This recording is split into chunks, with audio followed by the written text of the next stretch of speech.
Alright, so just got back from work. Been gone all day. Got a little while before it gets dark. Ziggy's out looking for woodchucks.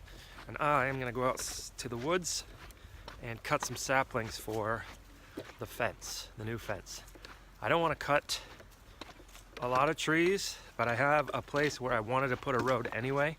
And what's awesome is the trees that are in that spot are all sapling size that are perfect for the fence.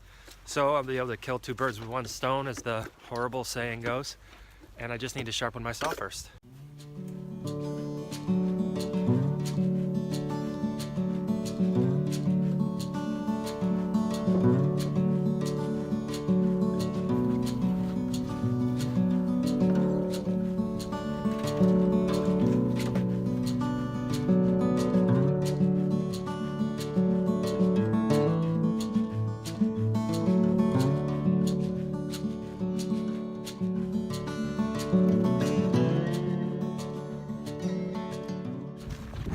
So today I was down at the state capitol testifying on a couple of bills, and on the way home there's a place on the highway in Maine where that I have to pass on the way home from the capitol that has one of those signs that tells you the time and then alternates back and forth with the temperature. And I think I passed that at 5 and it was 69 degrees Fahrenheit, and that is awesome. It's nice to finally get some warm weather, even though we keep going through these abnormal swings, and I wish it was just normal. But after a super long winter, it's really nice to have a warm day. But I went to sharpen my saw, and I threw on this wool sweater that I'm wearing, and I also had a down vest, and I was just standing still sharpening my saw. I started sweating bullets. So I realized, you know what, if I'm going to go work in the woods, I'm probably going to get rid of this vest, and I bet I'm going to shed this sweater in a few minutes. But at any rate, Ziggy knew we were going to the woods because he saw the chainsaw, and even though he doesn't like the chainsaw, he loves the woods, so I'm going to go catch him. What are you eating? Whatever it was, it had fur on it. That's disgusting. I don't know where you found that. Gross.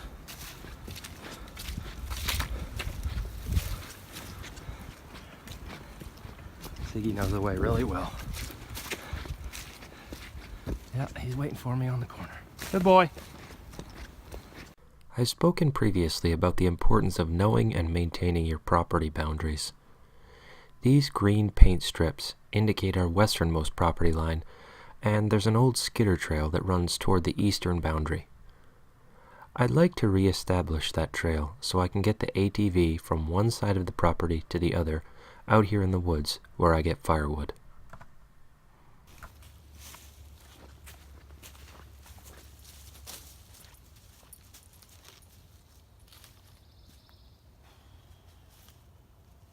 Come on, bud. Forgot my helmet.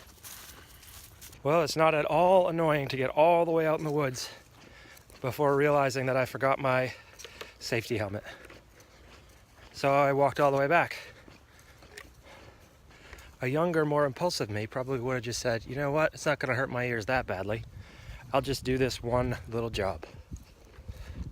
But that's not accurate.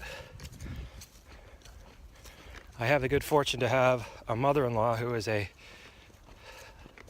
highly trained speech pathologist, has her master's degree, and has taught me more about the human ear than I thought it was possible to know. And once she explained to me the physical mechanism that our ear has, or that our body has, to protect our eardrum from loud noise, I determined, A, I was never going to be near loud noises without some kind of hearing protection if I could help it, and B, I've been playing drums since I was 4, and frankly I'm a little upset that none of my teachers said anything about hearing protection until I got to college and started majoring in percussion. So, as it is, my hearing's pretty messed up. If there's any background noise whatsoever, I can't hear people speaking even if they're right in front of me and I'm looking right at them. So I said, you know what, I have to go back and get my helmet. It's my own fault for putting it down and not picking it up when I went out in the woods. But I guess a little extra exercise never hurt anybody, especially somebody who's been sitting in a hot, stuffy room all day while it's nice and warm. Come on, Ziggy. Well, Ziggy was off in the spring, not paying attention. So once again, I had to walk all the way back to make sure he wasn't off at the neighbors or something. And when I finally got back to the house, he said, "Oh, here I am." Came right out. But by that time, I was pretty frustrated. So he's in the house, and here I am walking back out in the woods. It's now about 10, 12 past 6. I'm not sure how much time I've wasted going back and forth, sharpening the saw. Well, sharpening the saw is not a waste of time, but would have been nice if it was sharp when I needed it. At any rate, only one of these trips is Ziggy's fault. The rest of them are mine. But the sun's going down, and I want to see how far I can get through this new roadway so that tomorrow, hopefully, I can get a bunch down. And tomorrow, I'll have got down enough that I can come out here with a four-wheeler, grapple onto them, and yard them out. All the little saplings to continue on my fence rebuild. We'll see how I do.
Enough for one night, I guess. Oops. Sorry about that.